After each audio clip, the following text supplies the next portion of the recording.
Note text book का lesson number 11 पढ़ाऊंगी Pongal. Pongal जानते हैं क्या होता है? त्योहार होता है ना, ये तो पता है ना पोंगल त्योहार होता है। तो ये त्योहार कहाँ मनाया जाता है? ये त्योहार तमिलनाडु में मनाया जाता है। ये तो पता ही होगा आप लोगों को पोंगल त्योहार है। तो पोंगल त्योहार के बारे में, जैसा कि इसका शीर्षक पोंगल है, तो पोंगल से पता लगता है पोंगल त्योहार के बारे में बताया जा रहा है, ठीक है ना।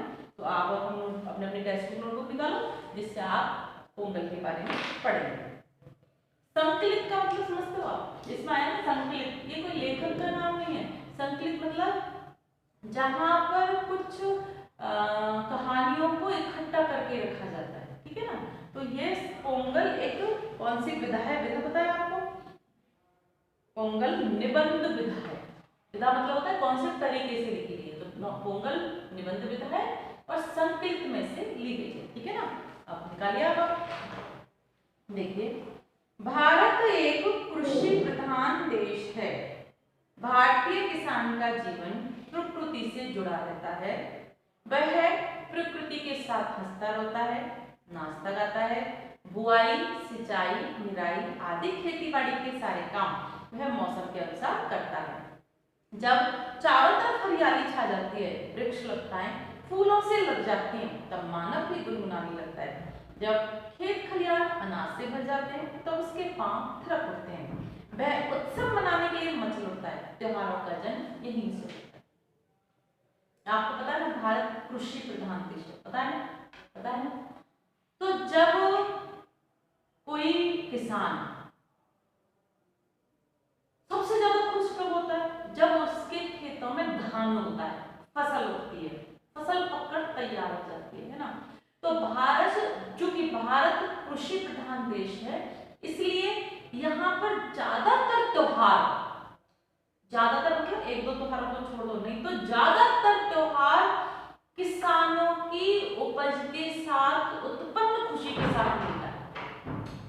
जैसे पोंगल है, जैसे लोहड़ी है, अनेक जितने भी त्योहार हैं, संक्रांति है, ये सारे त्योहार जब किसान के यहाँ खेत पककर तैयार हो जाता है और वो उस फसल को काटेगा, तो उस फसल को देखकर उसे जो खुशी का, आनंद का अनुभव होता है, वहां पर उत्सव मनाया जाता है। तो इसी तरह इसमें बताया गया भारत एक कृषि प्रधान देश है। कृषि यानी फसल से संबंधित, किसानों से संबंधित, खेत खलिहानों वाला। भारतीय किसान का जीवन प्रकृति से जुड़ा है। जब आदमी, कोई भी आदमी जब किसान होता है, जो भी काम करता है, किसान है तो फसलों से जुड़ा होगा, पर्यावरण से जुड़ा होगा, तो उसको बोलते हैं प्रकृति से जुड़ना, प्राकृतिक चीजों से जुड़ना। तो इस तरह से भारतीय किसानों का जीवन प्रकृति के साथ जुड़ा हुआ है, जुड़ा रहता है। वह क्या करता है? किसान यदि प्रकोप हो जाए, प्रकृति मतलब होता है कभी अकाल आ जाती है, कभी खूब बारिश आती है, कभी बहुत बारिश हो जाती है, कभी बिल्कुल बारिश नहीं होती, अनावृष्टि और अतिवृष्टि। अनावृष्टि मतलब होता है बिल्कुल बारिश नहीं होना, अकाल पड़ जाना। अतिवृष्टि बहुत बारिश होना, बाढ़ आ जाना। ये दोनों ही कंडीशन खराब है, दोनों ही स्थिति खराब है। सब चीज समय के हिसाब से और सही अनुपात में, सही क्वांटिटी में हो तो सबको फायदा होता है। तो इस तरह से किसान पूरी तरह से प्रकृति से जुड़ा रहता है, क्योंकि समय पर बारिश आएगी तो ये उसके खेतों में फसल लहराएगी। फसल पकी हुई तैयार है और ऊपर से बारिश आ जाती है तो फसल खराब हो जाती है ना। तो समय के अनुसार यदि प्रकृति अपना काम करते तो किसान को ज्यादा खुशियां मिलती है। तो इस तरह से प्रकृति के साथ ही किसान बढ़ता है, प्रकृति के साथ ही हंसता रोता है। हंसना मतलब यदि उसकी फसल अच्छी होती है तो हंसता है, और यदि अकाल पड़ जाए, बाढ़ आ जाए तो रोता है, हंसता रोता है। नाचता गाता है, उसकी फसल बहुत अच्छी हो जाती है तो वो नाचता है, गाना गाता है। बुआई, सिंचाई, निराई आदि खेती बाड़ी के सारे काम में मौसम के अनुसार करता है। जैसे ही बारिश आने को होती है, वो अपने खेतों की बुआई करता है। बुआई मतलब होता है पहले खेतों को हल के साथ तैयार करता है, हल चलाता है। हल चलाने से खेत जो है ना, कड़क खेत हो जाते हैं, परत जम जाती है, उनकी मिट्टी ऊपर हो जाती है। देखा ना आपने ट्रैक्टरों में आजकल हल होते हैं, पहले तो लकड़ी के हल होते थे जिस पर एक तरफ किसान की पत्नी, दोनों खड़े हो जाते थे और बैल उन खेतों को चलाते थे। और बैलों के चलने से, किसान के खड़े होने से और उसकी पत्नी के खड़े होने से, उस लकड़ी नुमा हल के ऊपर खड़े होने से मिट्टी कटती थी और इस तरह से खेती के लिए खेत तैयार होते थे। उसको बोलते हैं बुआई। बुआई मतलब बोना, बीजों को बोता है। कैसा? मौसम के हिसाब से कि भाई अब बारिश आने वाली है, अब बीज बोने का समय, बीज बोता है। सिंचाई करता है, फिर बीज बो लेता है।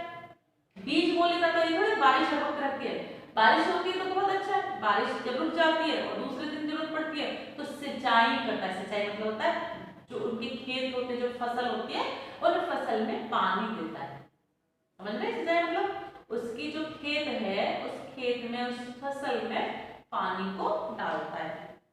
निराई करता है, जब पानी डाल देता है पौधे तैयार हो जाते हैं, तो पौधों के साथ खरपतवार तैयार हो जाते हैं। खरपतवार मतलब होता है जंगली घास फूस। समझा ना? खरपतवार, खरपतवार मतलब होता है जंगली घास फूस। तो फिर अपने खेत को सुरक्षित करने के लिए, अपनी फसल को सुरक्षित करने के लिए वो आपने ना खुरपी लेकर ऐसे खुरपी करके, खुरपी लगाता हुआ जहां जहां कचरा उग जाता है उस कचरे को बोलते हैं खरपतवार। जंगली पेड़ पौधे, जंगली पौधे, पेड़ नहीं, जंगली पेड़ पौधे छोटे छोटे तैयार कर उनको निकाल कर अलग करता है, जिससे पूरा पोषण उसके फसल को मिले। नहीं तो क्या होता है, खरपतवार की जो जड़ होती है ना, वो पानी को अपने पास खींच लेती है, अपने पास पानी खींच लेती है तो फसल को पानी नहीं मिलती। इसलिए निराई करता है। निराई मतलब खरपतवार को हटाता है। खेती बाड़ी के सारे काम, ये खेती से संबंधित काम है। बुआई करना, सिंचाई करना, निराई करना। खेती बाड़ी, खेती बाड़ी मतलब होता है बाड़ी। बाड़ी का मतलब देखो, हम जब खेत बनाते हैं ना तो खेत को चारों तरफ से बॉर्डर देते ना। मुझे इस एरिया में ये चीज उगानी है, इस चीज में ये करना, तो मैं उसको खेत के कॉर्नर को निकालकर उसमें बाड़ी बनाती हूँ, जिससे इधर का पानी उधर शिफ्ट नहीं हो और इधर की खेती का सामान इधर नहीं आए, होता है ना, उसको बोलते हैं बाड़ी। तो ऐसे खेती बाड़ी, खेती यानी फसल और बाड़ी यानी कॉर्नर पर बॉर्डर करना। तो उसका जो सिंचाई बुआई का कार्यक्रम है, ये सब खेती बाड़ी यानी कि फसलों से संबंधित है और मौसम के अनुसार चलता है। जैसा मौसम होता है उसी हिसाब से, सर्दी है तो कौन सी फसल उगानी है, गर्मी है तो रबी की फसल उगानी है, सर्दी है तो खरीफ की फसल उगानी है, इन चीजों का ध्यान रखना है। और जब चारों तरफ हरियाली छा जाती है, वृक्ष लताएं फूलों से लग जाते हैं, तब मानव भी गुणगान है। और ऐसा ही नहीं, किसान भी खुश होता है जब हम और आप जैसे लोग जिनके खेती नहीं है और खेत के पास से निकलते हैं और खेती की हरियाली को देखते हैं। चारों तरफ हरियाली छाई हुई है, चारों तरफ फसल उग रही है, बड़े बड़े पेड़ों के ऊपर फल लगे हुए हैं, कहीं आम उगा है, कहीं खरबूजा तरबूज उगे। इन सबको देखकर प्रत्येक मनुष्य, चाहे वह बच्चा हो, चाहे बड़ा हो, चाहे बुढ़ा हो, सबको आनंद आता है, खुशी मिलती है। और आदमी खुशी में क्या करता है, गुनगुनाने लगता है। गुनगुनाना मतलब होता है धीरे धीरे गाना, अपने अंदर ही अंदर गाना, क्लियर नहीं, सामने वाले को सुनाता नहीं, चीखता नहीं है, बस मन खुश है इसलिए धीरे धीरे गाता है। जब खेत खलिहान अनाज से भर जाते हैं तो उसके पांव थिरकने लगते हैं। और जैसे ही खेत खलिहान मतलब होता है फसलों से खेत भर जाते हैं, तो जो किसान है, किसान का तो पूरा जीवन खेतीबाड़ी पर आश्रित होता है, खेतीबाड़ी पर ही डिपेंड करता है। इसलिए जैसे ही किसान अपनी खेती को देखता है, मेरी खेती पककर तैयार हो गई, बस अब इसको काटूंगा, पैसे लूंगा, उन पैसों से मेरा घर परिवार चलेगा, जैसे ही देखता है खुशी के कारण थिरकना मतलब होता है नाचने लगता है, उसके पांव थिरकने लगते हैं, अर्थात नाचने लगता है। वह उत्सव मनाने के लिए मचल उठता है। जैसे ही अपनी खेती बाड़ी को पके हुए देखता है, फसल को तैयार देखता है, किसान खुश हो जाता है और खुश होकर नाचना चाहता है। तो उस नाचने को क्या करे, तो अपने कंट्रोल नहीं करता, उसको फिर उत्सव त्योहार के रूप में मनाता है। उस नाच को, उस खुशी को व्यक्त करने के लिए, बताने के लिए, किसान नाचने को बताने के लिए, अपनी खुशी को व्यक्त करने के लिए उत्सव तैयारी करने लगता है, उत्सव मनाने का, त्योहार मनाने के लिए मचल उठता है। और यहीं से त्योहार का जन्म होता है। यहीं से जैसे ही किसान खुश होता है और बहुत खुश है, नाचना चाहता है, उसकी फसल खेती खड़ी है, उसको देखकर उसका मन मयूर नाच उठता है। तो इसी स्थिति में जो किसान है उत्सव मनाने के लिए उसका जी मचल उठना बहुत इच्छा होती है। जी मचल उठना मतलब बहुत जी होता है, मन मचलना है ना, किसी चीज के पीछे पड़ जाना, मैं ये काम कैसे करूं। तो अपनी खुशी को व्यक्त करने के लिए किसान उत्सव मनाने की तैयारी करता है और यहीं से त्योहारों का जन्म होता है। यहीं से त्योहार का जन्म होता है मतलब किसान जैसे ही खुश होता है वैसे ही उत्सव मनाता है और उत्सव मनाने की तैयारियां भी यहीं से प्रारंभ होती है। समझ में आया आपको? अब शब्दार्थ लिख लेते कुछ। देखिए,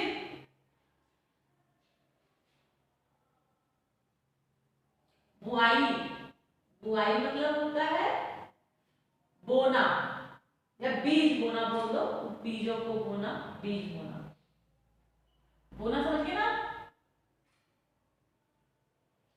सिंचाई, सिंचाई मतलब होता है फसलों में पानी डालना,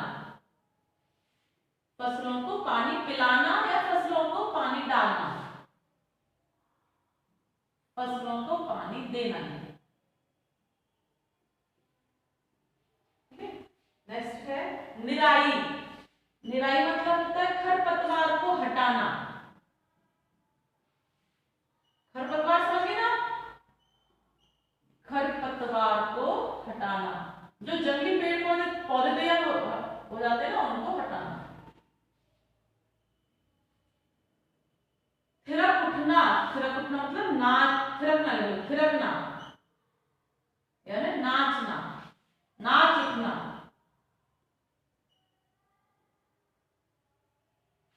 और यहीं से त्योहारों का जन्म होता है। आपसे पूछा जाए त्योहारों का जन्म कहां से होता है तो आप कैसे बोलेंगे? जब किसान के खेतों में खेती पक जाती है, पूर्ण रूप से फसल तैयार हो जाती है, तो किसान का मन मयूर, मयूर मतलब होता है मोर, मन रूपी मोर नाच उठता है। नाच उठने के कारण वह उस खुशी को व्यक्त करना चाहता है, बताना चाहता है, प्रकट करना चाहता है और यहीं से त्योहारों की तैयारियां जन्म हो जाता है। ठीक है ना। पोंगल नई फसल का त्योहार है। यह संक्रांति के दिन मनाया जाता है। तमिलनाडु का यह प्रमुख त्योहार है। यह जनवरी में मनाया जाता है।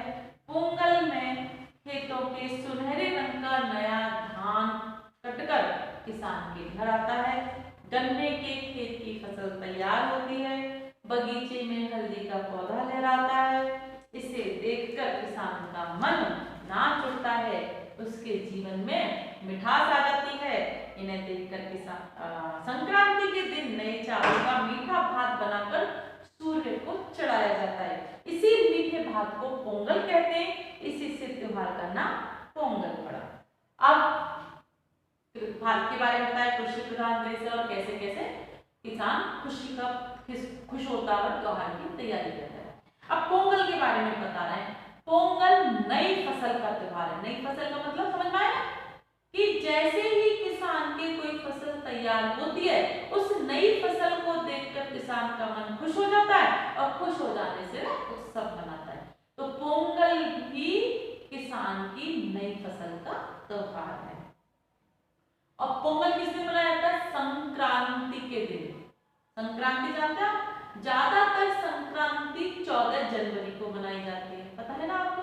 तो संक्रांति के दिन जब 14 जनवरी होती है, उसी दिन तमिलनाडु में पोंगल मनाया जाता है।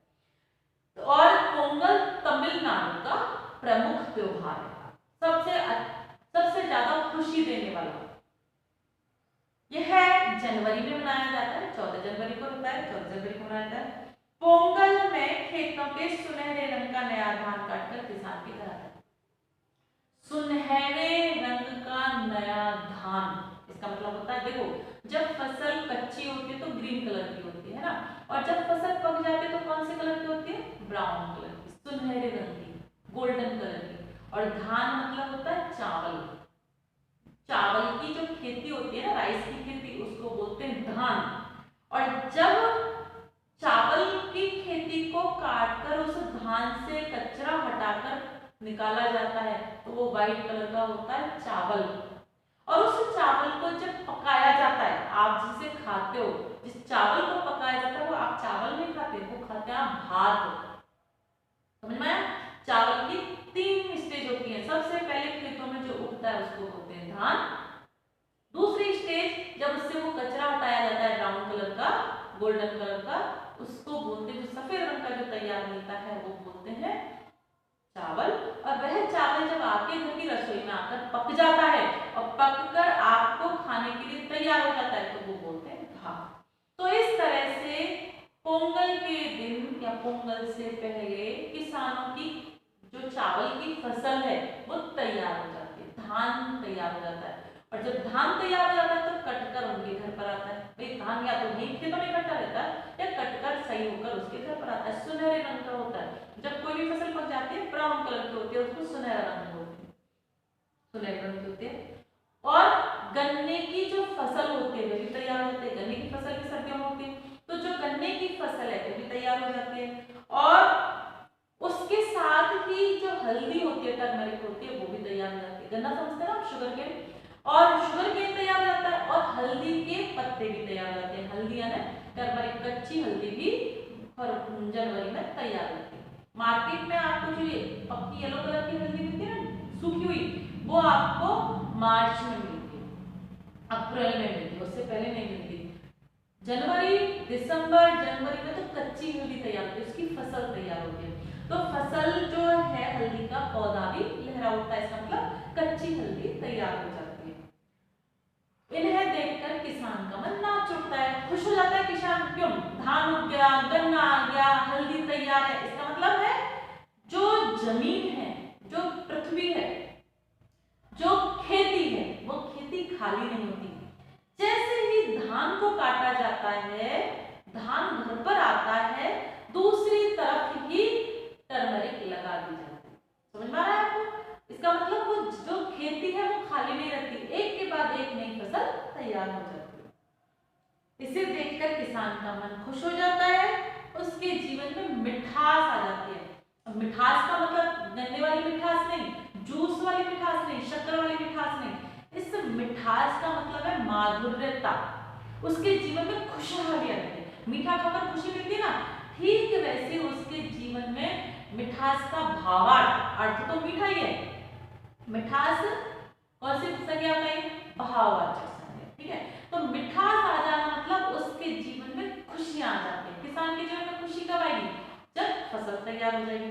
तो ऐसे उसके जीवन में खुशहाली आ जाती है।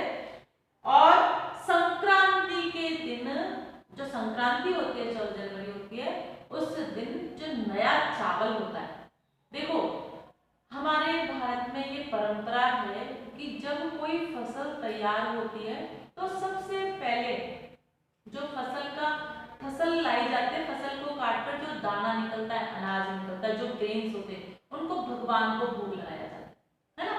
तो ये पोंगल भी इसलिए मनाया जाता है कि इससे भगवान को भोग लगाया जाए। मीठे, भगवान को नमक का भोग तो लगता नहीं है, मीठा भोग लगता है। इसलिए जो पोंगल होता है वो पोंगल नाम है मीठे चावलों का।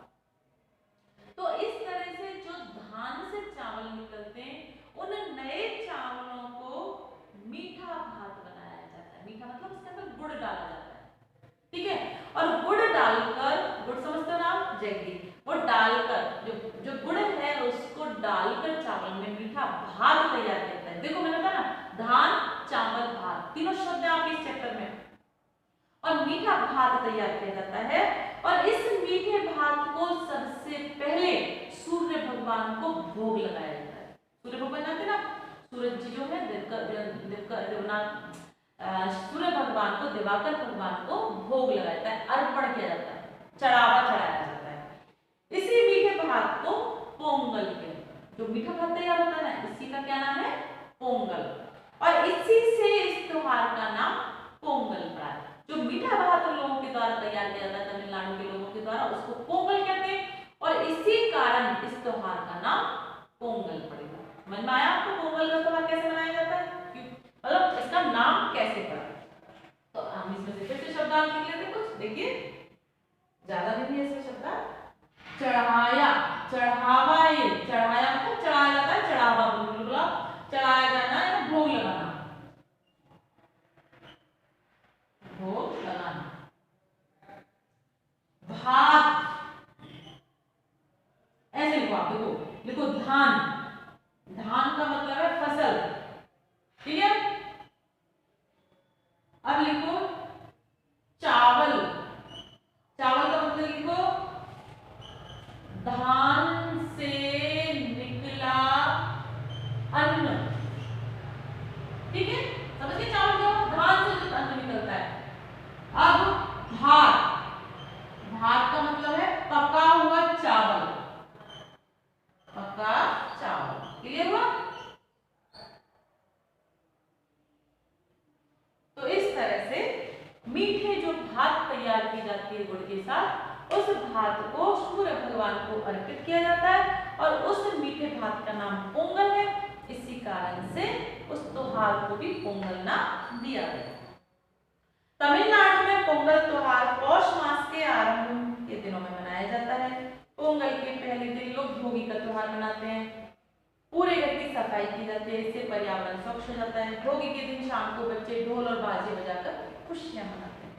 देखो भारत में एक परंपरा है कि कोई भी त्योहार मनाया जाता है तो उससे पहले घर की सफाई की जाती है, घर की सफाई के साथ बाहर की सफाई की जाती है, तो इस तरह से स्वच्छ हो जाता है, सब जगह स्वच्छता हो जाती है, सफाई हो जाती है। तो इस तरह से पोंगल मनाने से पहले, हम भी दिवाली से पहले सफाई करते हैं, नवरात्रों से पहले सफाई करते हैं, तो ऐसे ही पोंगल मनाने से पहले तमिलनाडु के जो लोग होते हैं, यह पोंगल पौष मास मतलब होता है, वैसे पौष को बोलते हैं पूस का महीना।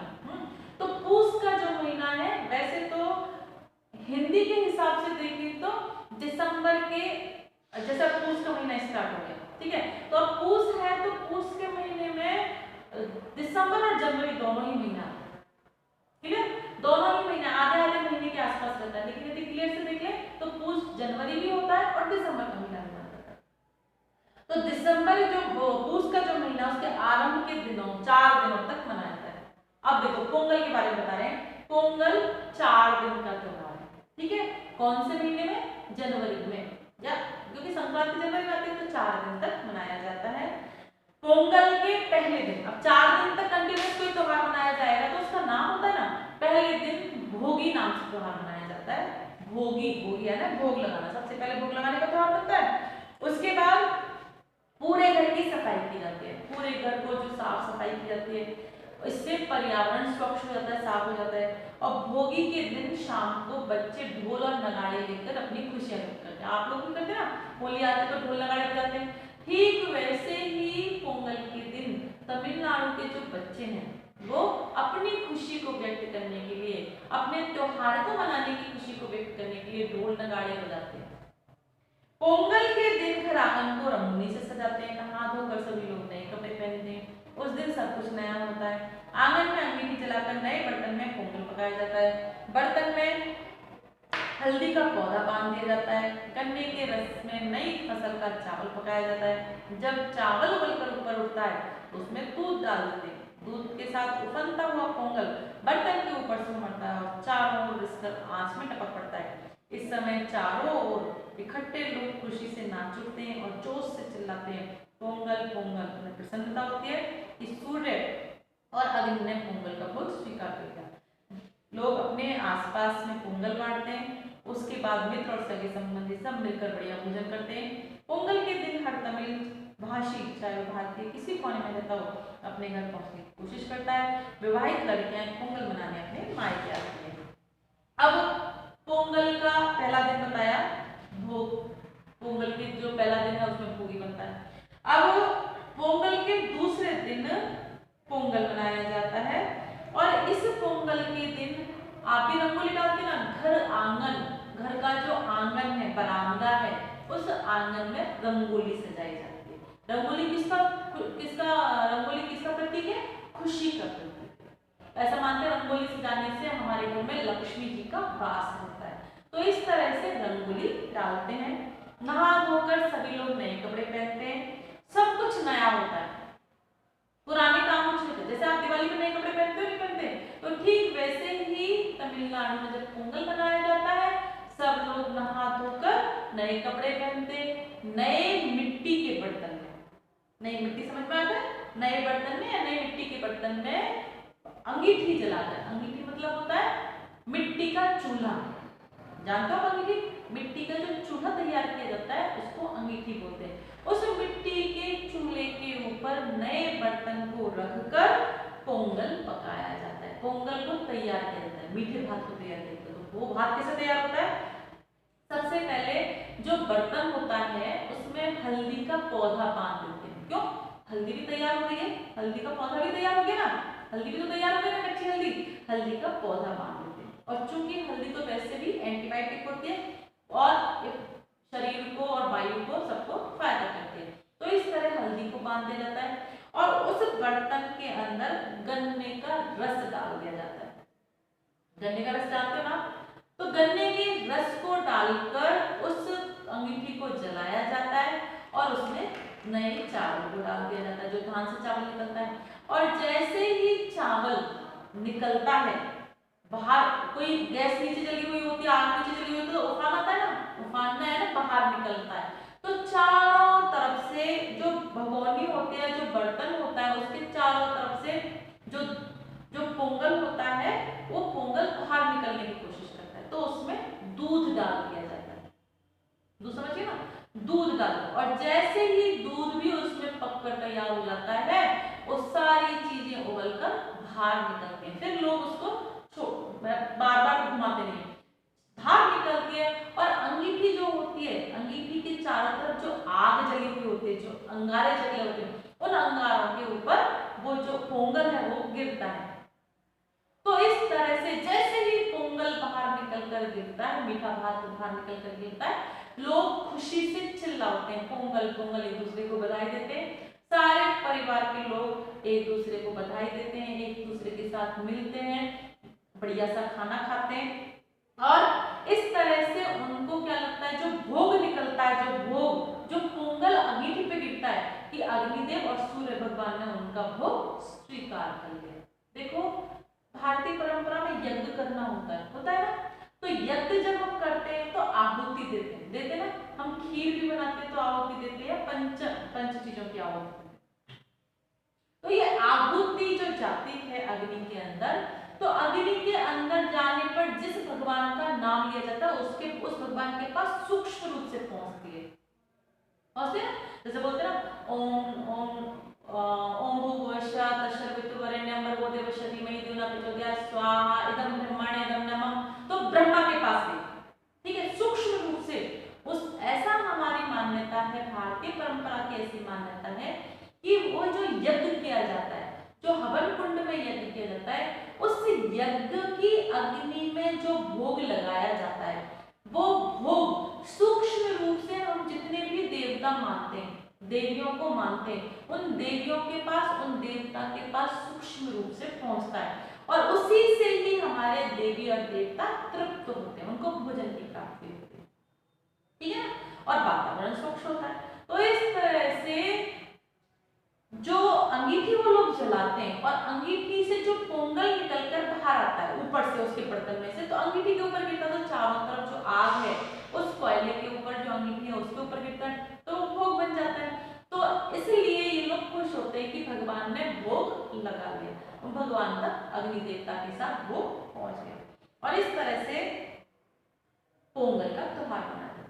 जैसे आप लोग कहीं भी हो दुनिया के कोने में, लेकिन दिवाली का त्योहार आता है या आपके गणेश चतुर्थी का त्योहार आता है, तो आपको कैसा लगता है हम अपने परिवार के पास जाएं, ठीक है ना। जैसे आप कहीं भी हो तो आपको अपनी फैमिली के पास आने की इच्छा होती है, तो ऐसे ही पोंगल के दिन तमिल भाषी मतलब होता है तमिलनाडु के लोग जो तमिल बोलते हैं, जो प्रॉपर तमिल के हैं, जिनका जन्म तमिल में हुआ है, तो तमिलनाडु के जो लोग हैं वो कहीं भी रहें, दुनिया के किसी कोने में रहें, इंडिया के किसी भी कोने में रहें, अपने घर पहुंचने के लिए उत्सुक होते हैं। वो चाहते हैं कि हम ये त्योहार अपने परिवार के साथ मनाएं।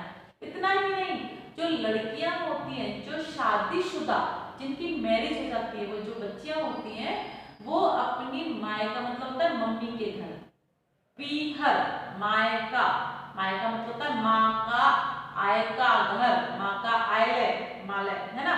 और पीहर, पीहर मतलब होता है पी यानी पति प्रियतम, हर यानी चुरा कर ले जाता है, हर के ले जाता है, इसलिए माँ के घर को पीहर भी बोलते हैं। पीहर मतलब जहां से आपको आपका पति शादी कर ले जाए, ठीक है ना। तो इस तरह से जो मायका होता है वहां पर जो तमिल भाषी लोग हैं अर्थात तमिलनाडु के जो लोग हैं उनकी बेटियां अपनी मम्मी के घर पर चली जाती है। अब एक दो शब्दार्थ देख लेते हैं फिर अगला पढ़ेंगे। देखिए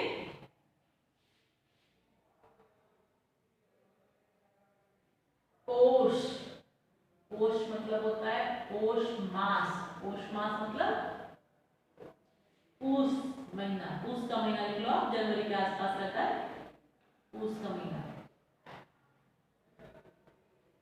स्वच्छ यानी साफ, स्वच्छ मतलब साफ।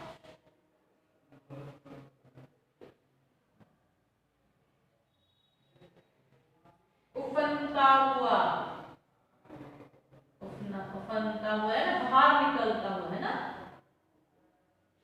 बाहर, टपकता हुआ, निकलता हुआ, बाहर निकलता हुआ।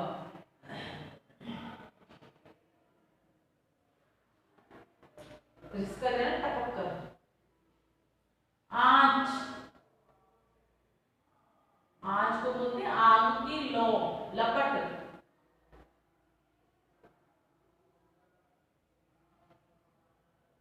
सगे संबंधी मतलब होता है रिश्तेदार, सगे संबंधी मतलब रिश्तेदार।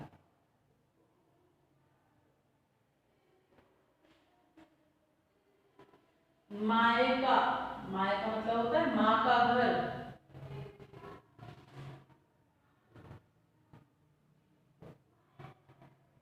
इस तरह पोंगल पर सभी बच्चे अपने अपने घर पहुंचना पसंद करते हैं। तीसरे दिन माट्टू पोंगल मनाया जाता है। तमिल भाषा में माड़ू गाय बैलों को कहते हैं। माड़ू का अर्थ धन भी है। पुराने समय में गाय बैल ही हमारी संपत्ति थे। माट्टू पोंगल के दिन गाय बैलों को अच्छी तरह नहलाया जाता है।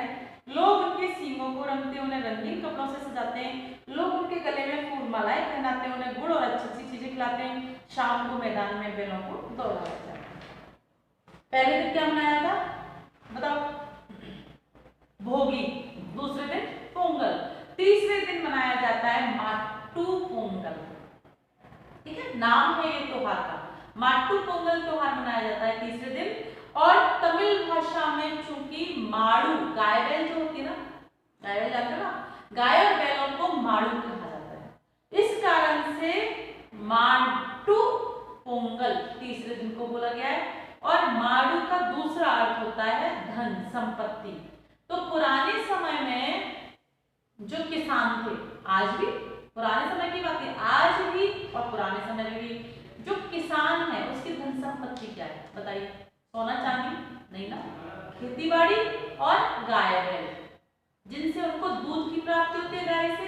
बैल जो खेती में काम करते हैं, सिंचाई में काम करते हैं, खेती बाड़ी में उनको बुवाई का काम करते हैं, देखा ना आपने, हल चलाने का काम करते हैं, पानी ले जाने का काम करते हैं। इस तरह से पुराने जमाने में ही नहीं, आज के जमाने में भी जो बैल होते हैं वही इन किसानों की धन संपत्ति होती है। संपत्ति मतलब धन दौलत। ठीक है, फिर माट्टू पोंगल के दिन क्या किया जाता है? तीसरे दिन गाय बैलों को अच्छे से नहलाया जाता है। आपने अपने लिए तो त्योहार मनाया, लेकिन पशुओं के लिए जो आपके सहयोगी हैं, मददगार है, उनके लिए भी तो आप कुछ करोगे ना। तो इस तरह से गाय बैलों को भी रगड़ रगड़ के नहलाया जाता है। उन्होंने भी तो आपके साथ साथ मेहनत की खेतों में, तो उनको भी तो खुशी हो रही है। मूंग है, बोल नहीं सकते, लेकिन उनकी भावनाएं तो समझ सकते ना। इसीलिए तीसरे दिन गाय बैलों को नहलाया धुलाया जाता है। लोग बाग उनके जो सींग होते हैं उन सींगों को कलर से रंगीन करते हैं, रंगते हैं मतलब कोई भी कलर लेकर डिजाइन करते हैं और उसके ऊपर रंगीन कलरफुल कपड़ा बांध देते हैं। और गले में उनके फूल की माला डाल देते हैं। जैसे हम भगवान के ऊपर चढ़ाते हैं ना, ठीक वैसे उनके गले में फूल पहना देते हैं। और गाय और बैल को गुड़ खिलाया जाता है। गुड़ समझते हैं आप? गाय को गुड़ क्यों खिलाते हैं पता है आपको? क्योंकि गाय जो दूध देती है उस दूध में और गुणवत्ता आए, उस दूध की और उसमें गुण आ जाए, इसलिए गाय को हमेशा गुड़ खिलाया जाता है। आज भी गाय को खाली रोटी नहीं खिलाते हम लोग, गाय को हमेशा गुड़ रखकर ही रोटी खिलानी चाहिए। ये नियम होना चाहिए लाइफ का, क्योंकि गाय को गुड़ खिलाने से गाय का जो दूध है वे वैसे ही सोना है और सोने के ऊपर सुहागे का काम करता है यदि गाय को आप गुड़ खिलाएं, इसलिए सभी लोग गाय को गुड़ खिलाते हैं। तो इस तरह से उस दिन गाय बैलों को गुड़ खिलाया जाता है, अच्छी अच्छी चीजें खिलाते हैं। अच्छी अच्छी मतलब जो भोग बनाते हैं वो खिलाते हैं, उनका जो खाना है वो खिलाते हैं। और फिर शाम के समय में, सुबह तक तो शाम तक ये काम होता है, और शाम के समय बैलों को, बैल मतलब होते हैं ऑक्स और गाय मतलब होते हैं काऊ, तो बैल जो ऑक्स है, जो बैल है, उनको दौड़ाकर मनोरंजन किया जाता है, दौड़ाया जाता है, रेस लगाई जाती है। इसमें समझ लीजिए, देखिए चौथे दिन काणुम पोंगल होता है। खाना बांधकर पूरा परिवार घर से बाहर निकल पड़ता है। जगह जगह मेले लगते हैं, लोग मेलों में घूमते हैं, आसपास के स्थान देखने के लिए चल पड़ते हैं। इस तरह चारों दिन लोग अपने दैनंदिन कामों से छुट्टी लेकर उस त्योहार का आनंद लेते हैं। चौथे दिन काणुम पोंगल मनाते हैं, ठीक है। और काणुम पोंगल के दिन क्या होता है, जो घर के सदस्य हैं, अब सारा दिन तो काम किया, उन लोगों ने थके गए हैं, कई महीनों से काम कर रहे हैं, तो फसल उगने की खुशी में जो पोंगल त्योहार मनाया जाता है, उसका जो चौथा दिन है जिसको काणुम पोंगल कहा जाता है, उस दिन सभी परिवार के लोग अपने अपने घर में अच्छा अच्छा खाना पकाते हैं, पैक करते हैं और पिकनिक मनाने के लिए चले जाते हैं, एक दूसरे के साथ कहीं भी बैठकर खाना खाना। तो इस तरह से जगह जगह पर मेले, जब इन लोगों के मेले ऐसे बहुत बड़े बड़े एग्जीबिशन तो होती नहीं कि बहुत बहुत बड़ी और वहां पर लाइटिंग हो रही है, इन लोगों का मेला जहाँ पर चार लोग मिल जाए, एक दूसरे के साथ खुशी व्यक्त कर ले, वही मेला होता है। मेला मतलब होता है एग्जीबिशन, फेयर, ठीक है। और इस तरह से ये लोग जगह जगह पर मेले लगाते हैं, वहीं पर कहीं खुशहाली में बैठकर खाना खाते हैं, मस्त रहते हैं, आसपास के स्थानों को देखते हैं। इस तरह चारों दिन ये लोग अपना त्योहार मनाते हैं, जो प्रत्येक दिन, दैनिक मतलब होता है दिन दिन, प्रत्येक दिन रोजाना जो काम होता है उस काम से ये लोग 4 दिन की छुट्टी लेते हैं। समझ में आया? इनका रोज का काम क्या है? रात भर दिन भर फसलों की देखभाल करना, फसल उगाने के लिए मेहनत करना, और इन 4 दिनों में ये कोई भी फसल का काम नहीं करते, खुशी मनाते। खेती से संबंधित यह त्योहार पूरे भारत में किसी न किसी रूप में मनाया जाता है। गुजरात से लेकर बंगाल तक लोग इसे संक्रांति के नाम से मनाते हैं। उत्तर भारत में संक्रांति पर स्नान का महत्व है। गंगा, यमुना, नर्मदा, क्षिप्रा आदि नदियों में लोग स्नान करते हैं, चावल और मूंग की दाल की खिचड़ी बनाकर खाते हैं। अब ऐसा तो है नहीं तमिलनाडु में ये फसल उगती है, अन्य जगह पर भी फसल उगती है, लेकिन उस पोंगल का नाम बदल गया है, ठीक है। खुशी तो हर किसान को है, तो एरियाज वाइज अलग अलग जगह पर अलग अलग रूप से उस त्योहार को नाम दिया जाता है। तो खेती से संबंधित जो ये त्योहार है पूरे भारत में मनाया जाता है, किसी न किसी रूप में मनाया जाता है। गुजरात से लेकर बंगाल तक जो जो ये पोंगल है इसको संक्रांति कहते हैं। गुजरात से लेकर बंगाल तक जितने भी लोग हैं इसको संक्रांति कहते हैं, संक्रांति का पर्व कहते हैं। और उत्तर भारत में संक्रांति के दिन जो नदियां होती हैं, गंगा, यमुना, ये कावेरी, जो नदियां हैं, इनमें सब लोग सुबह उठकर, रात को 4 बजे ही उठकर स्नान करते हैं। ऐसा माना जाता है इस स्नान से पवित्र होते हैं और सूर्य भगवान को वहां अर्घ्य देते हैं। तो सूर्य का दिन है ये संक्रांति का, लोग दान पुण्य करते हैं और इस तरह से स्नान करते हैं। और चावल और दाल, क्योंकि चावल हर जगह चावल नहीं होता, लेकिन चावल और मूंग की जो दाल है उससे खिचड़ी बनाकर खाते हैं, ये उत्तर भारत में होता है। महाराष्ट्र में यह तिल गुड़ का त्योहार है। तिल स्नेह का प्रतीक है, गुड़ मिठास का, लोग एक दूसरे से तिल गुड़ देकर कहते हैं तिल गुड़ गिरा गुड़ बोला, अर्थात तिल और गुड़ खाओ मीठा गुड़। पंजाब में संक्रांति के एक दिन पहले लोहड़ी का त्योहार मनाते हैं। लोहड़ी का अर्थ है छोटी या छोटी संक्रांति। लोग अपने घर से बाहर आंगन में चौराहे पर लकड़ी जमा करते हैं।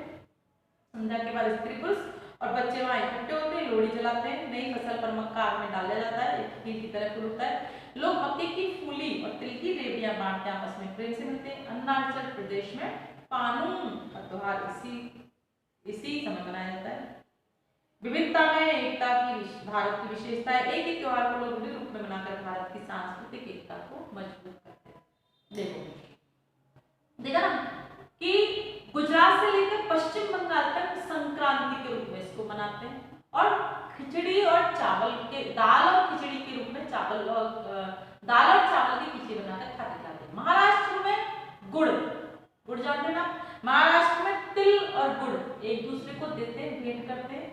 तिल स्नेह का प्रतीक है, स्नेह मतलब होता है सौहार्द, प्रेम का प्रतीक है।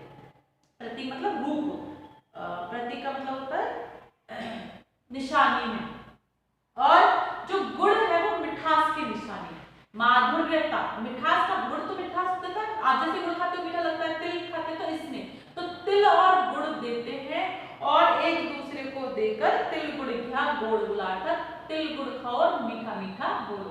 ये तिल और गुड़ आपके हृदय के अंदर मिठास की भावना पैदा करेगा। अर्थात भाव क्या है, तिल गुड़ खाने से कोई मीठा नहीं बोलता, इसका मतलब है आपने जो नई फसल का तिल खाया है और ये जो गुड़ खाया है, गन्ने के रस से जो गुड़ तैयार हुआ है, इससे आपके अंदर मिठास की भावना पैदा हो और आप लोगों से प्रेम के साथ हो। ऐसा नहीं होता कि मीठा खाने से आप हमेशा मीठा बोलते हो। इसका प्रतीक के रूप में इस्तेमाल करें, भावार्थ समझे तो भावार्थ में यही होता है कि भावार्थ में यही होता है कि मीठा अपने जीवन में मिठास घोलो, लोगों से प्रेम की भावना के साथ रहो, परोपकार की भावना के साथ रहो।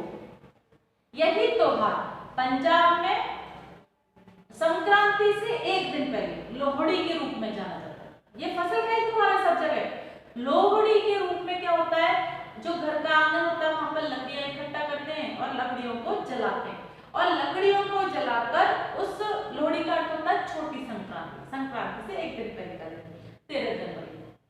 तो इस तरह लोग घर के बाहर आंगन में इकट्ठे लकड़ियां करते हैं, उनको जलाते हैं स्त्री पुरुष, और सारे बच्चे उसकी परिक्रमा करते हैं, गोल घूमते हैं, और गोल घूमकर उनके यहाँ क्या होता है, मक्का मेज होता है, जहां पर मेज बोलते हैं,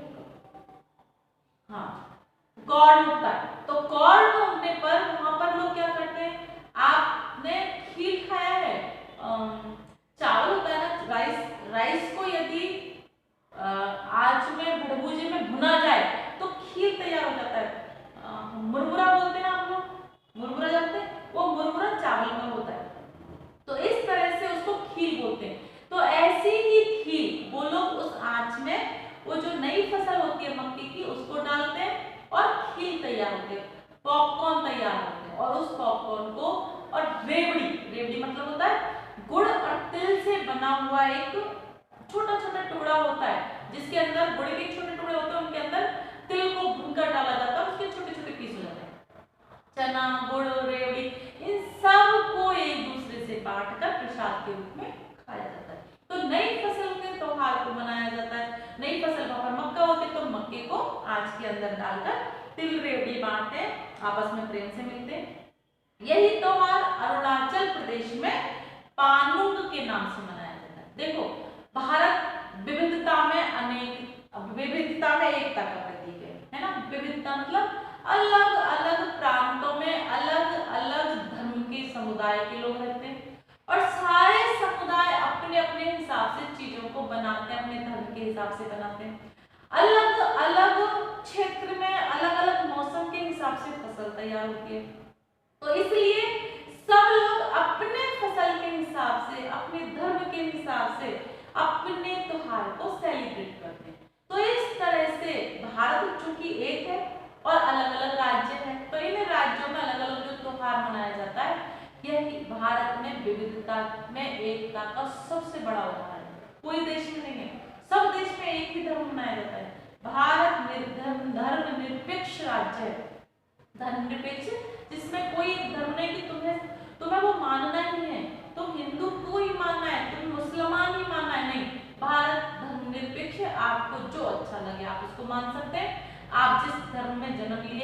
धर्म को मान सकते हैं, आपको वो धर्म नहीं मानना है तो आप अपना धर्म भी बदल सकते हो, उसमें कोई भी कहीं भी कोई परेशानी नहीं मानी जाती।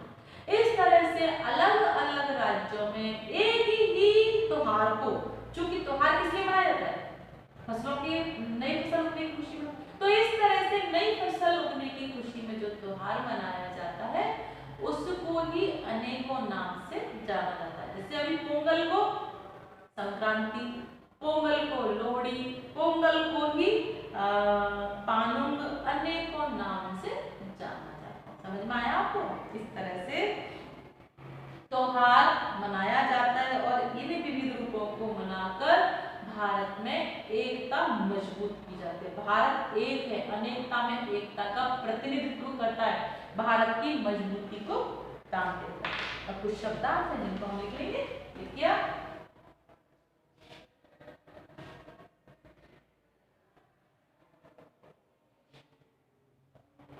देखो 15 नंबर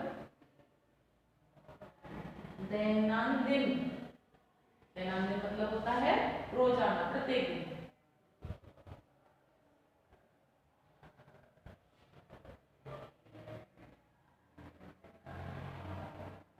स्नेह मतलब प्यार का, सौहार्द का प्रतीक है, निशानी।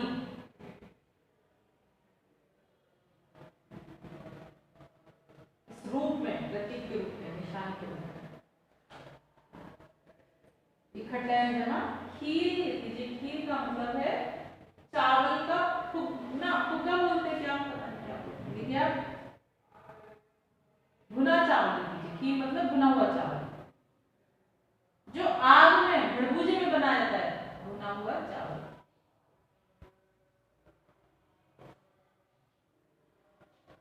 विविध, विविधता है, अनेकता।